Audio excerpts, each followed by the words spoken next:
The next thing we are going to talk about is the manipulation trade. All right.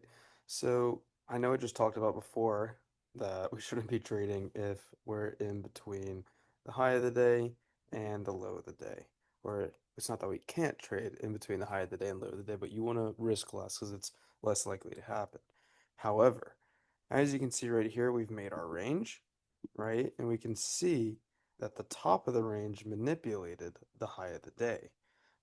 Wick rejected it as well.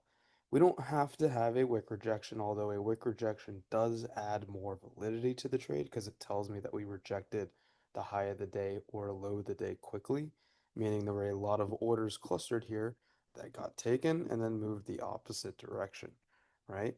But the biggest takeaway is that whenever we manipulate the high of the day, not the high at the opening range, although we can, but the real probability is when we manipulate either the low of the day or high of the day, and then we break out of the opposite side of the opening range. All right. So just a little bit more of an introspective look here. Here's the manipulation of the high of the day, right? And then price comes down, closes below the range. We are given our signal, right? Stop loss, take profit.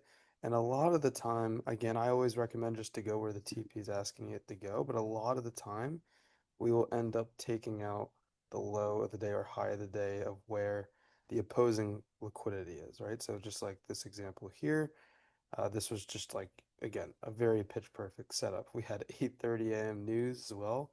That would have been crazy.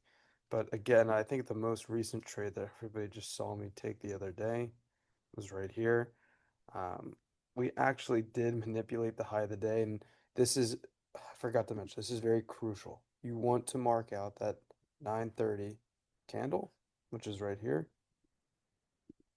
for when we're looking for that manipulation.